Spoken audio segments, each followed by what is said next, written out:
Bapak Guru masih ingat apa saja komponen penyusun dari kurikulum operasional di satuan pendidikan? Ada pertama, karakteristik satuan pendidikan. Kedua, visi, misi, dan tujuan. Ketiga, pengorganisasian pembelajaran.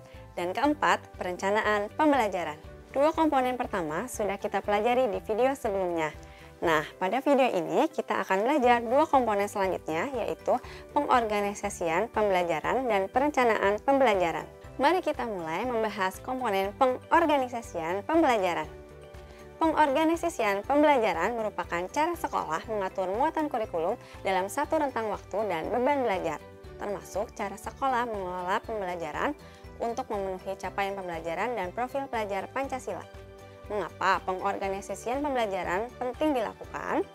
Ibu Bapak bisa bayangkan bagaimana jika proses pembelajaran tidak diorganisasikan dengan baik. Apakah visi, misi, dan tujuan satuan pendidikan dapat tercapai? Dengan pengorganisasian pembelajaran, satuan pendidikan dapat menciptakan berbagai strategi untuk menyusun berbagai program sekolah, mengatur penjadwalan, dan juga untuk memetakan tujuan pembelajaran untuk mencapai capaian pembelajaran. Apa saja hal penting dalam pengorganisasian pembelajaran?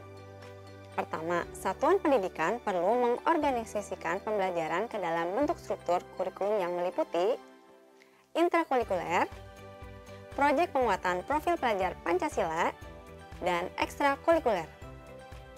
Selain itu, terdapat 4 pendekatan pembelajaran yang dapat digunakan oleh satuan pendidikan dalam mengorganisasikan muatan pembelajaran, yaitu pendekatan mata pelajaran, pendekatan tematik, pendekatan terintegrasi, dan pendekatan blok waktu terpisah. Komponen selanjutnya adalah perencanaan pembelajaran. Perencanaan pembelajaran adalah salah satu unsur dari standar proses. Merujuk pada Permendikbudristek nomor 16 tahun 2002 tentang standar proses, perencanaan pembelajaran sebagaimana dimaksud dalam pasal 2 ayat 2 huruf A merupakan aktivitas untuk merumuskan capaian pembelajaran yang menjadi tujuan belajar dari suatu unit pembelajaran, cara untuk mencapai tujuan belajar, dan cara menilai ketercapaian tujuan belajar. Dalam hal ini, perencanaan pembelajaran meliputi ruang lingkup satuan pendidikan dan ruang lingkup kelas. Perencanaan pembelajaran di satuan pendidikan meliputi capaian pembelajaran, alur tujuan pembelajaran, dan pelaporan hasil belajar. Sementara itu, perencanaan pembelajaran di kelas meliputi perangkat ajar. Ibu Bapak Guru, kedua komponen ini perlu dilakukan evaluasi dan ditinjau ulang setiap tahunnya.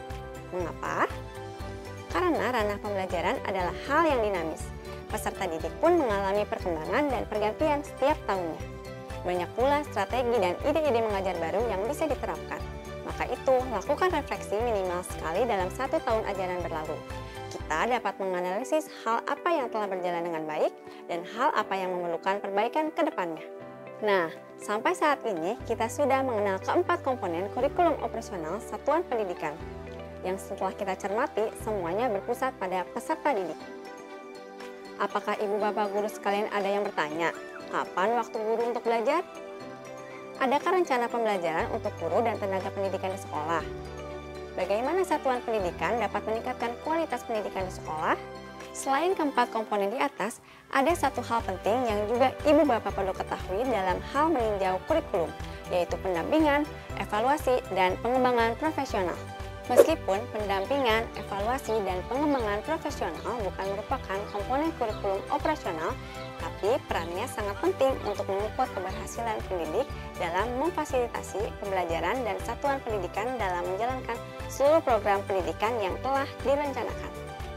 Hasil evaluasi kurikulum bukan hanya berdampak bagi peserta didik saja, namun juga bagi pendidik.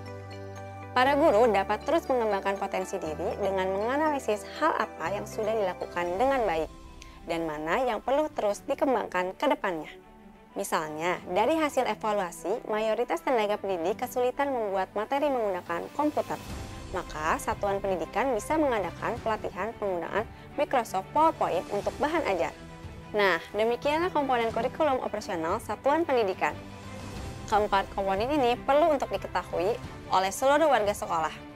Hasil dari evaluasi komponen kurikulum ini bukan hanya bermanfaat bagi perbaikan peserta didik, tetapi juga sangat berguna untuk perbaikan satuan pendidikan secara keseluruhan, meliputi kualitas guru, metode pembelajaran, bahkan sarana dan prasarana yang mendukung kelancaran proses pembelajaran di sekolah.